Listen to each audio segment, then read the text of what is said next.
Alhamdulillah, salatu wassalamu ala rasulillah wa ala alihi wa sahbihi wa mawala.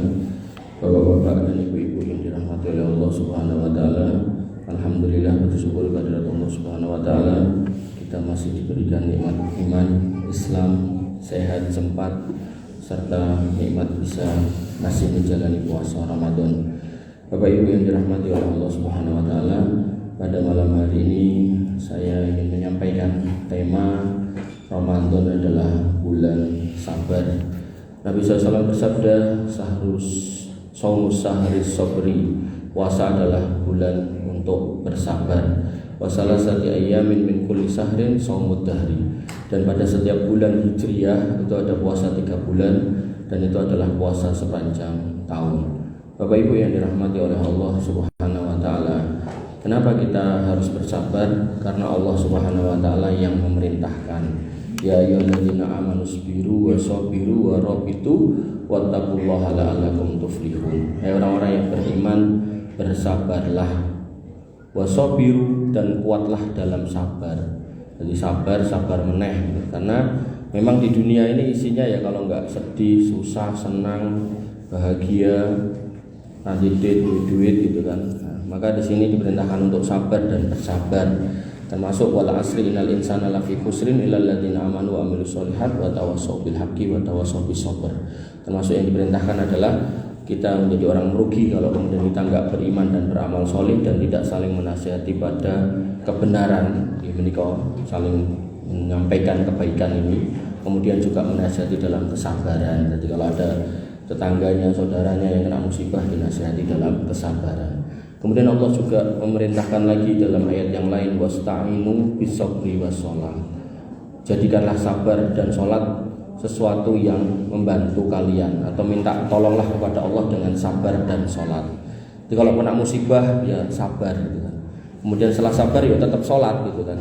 Karena orang yang gak sabar, apalagi malah gak sholat, itu juga susah untuk mendapat pertolongan Allah. Wa innaha lakabiratun illa 'alal khoshiin. Sabar dan sholat itu susah kecuali buat orang-orang yang khusyuk. Kemudian Allah pun memberikan atau menyuruh untuk memberi kabar gembira kepada orang-orang yang bersabar. Wa basyiris sabirin, kabar gembira buat orang yang sabar, yaitu siapa? Alladzina idza asabatum musibah qalu inna lillahi wa inna ilaihi rajiun. Jadi termasuk indikasi kesabaran adalah kalau kena musibah apapun bentuknya, ini enggak harus konteksnya orang meninggal, mungkin jatuh, kepleset, kesandung, mungkin dompetnya hilang, mungkin motornya hilang, maka ucapan pertama kali adalah inna lillahi wa inna ilaihi rajiun. Jadi sabar itu adalah as-sabru inda sodamatil ula. Jadi ketika cobaan itu kena pertama kali, nah refleks orang ketika menerima cobaan itulah yang bisa mengindikasikan dia sabar apa enggak. Kalau orangnya terdidik, maka dia akan mengatakan inna lillahi wa inna ilaihi rajiun. Ulaika alaihim sholawat. Nah orang-orang yang bersabar itu akan mendapat sholawat dari siapa? Mir rabbihim rahmah. Nah sholawat niku nopo? Doa keberkatan yang sempurna, doa supaya mendapatkan kebaikan, doa supaya dijaga dari keburukan. Jadi orang-orang yang bersabar insya Allah mendapatkan sholawat mir rabbihim dari Allah subhanahu wa ta'ala.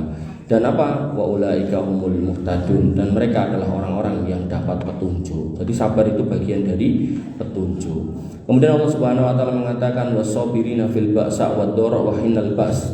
Dan orang-orang yang sabar ketika sempit, ketika enggak punya duit, ketika enggak punya harta, ketika enggak punya kerjaan, dia sabar gitu kan.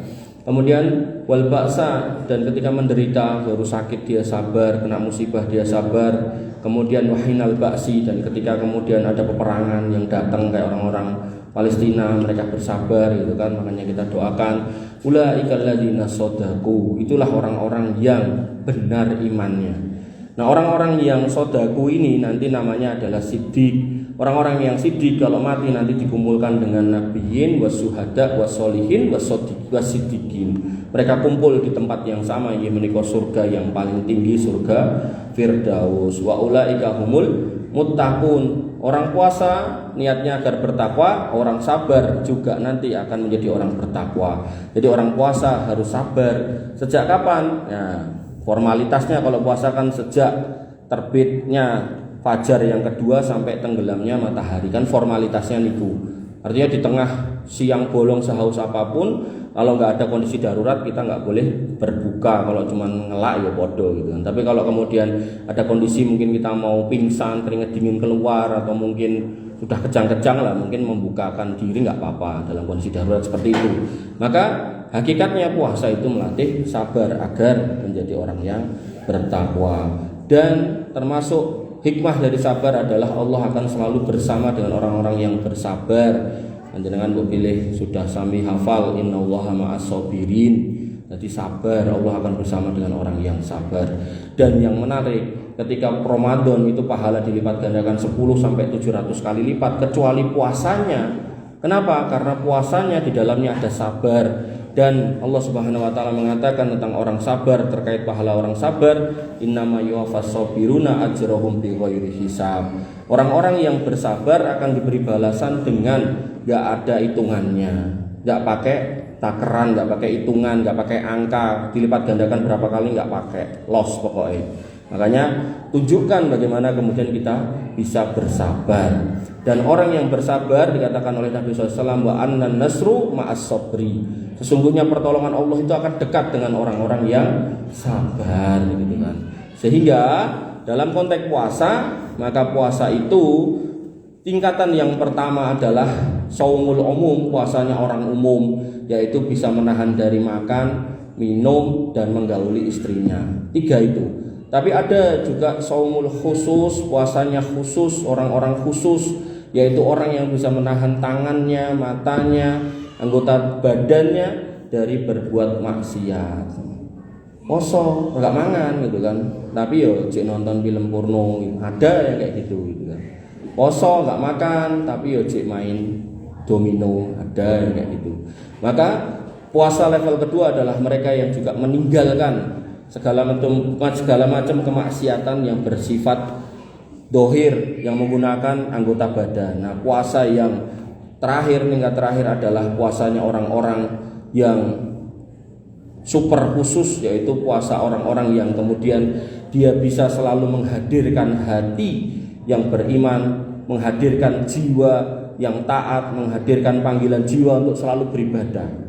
Jadi selain dia meninggalkan larangan-larangan, dia lihat waktu kosong, dia baca Quran, dia lihat waktu kosong, dia zikir, dia wirid, dia lihat waktu kosong, dia kemudian perbanyak doa. Kenapa? Karena ada 3 golongan yang doanya itu nggak akan tertolak, yaitu dakwatus shaim hatta yuftir, salah satunya, yaitu doanya orang yang berpuasa sampai dia berbuka. Artinya kalau panjenengan sejak berbuka sampai nanti, sejak bersahur sampai nanti berbuka, ya maka di situ adalah panjenengan itu punya kesempatan untuk melafalkan doa sebanyak-banyaknya agar kemudian Allah mengabulkan semua hajat jenengan. Neng ya kadang kan sibuk, kadang kan ya sok lali gitu kan. Maka ya usahakanlah untuk gimana caranya kita memperbanyak doa, karena saat seperti ini tidak akan berulang 2 kali, dan kalaupun berulang 2 kali belum tentu kita ada di situ. Wallahu ta'ala alam. Perkataan dengan saged kula aturaken, mudah-mudahan bermanfaat buat kita semua.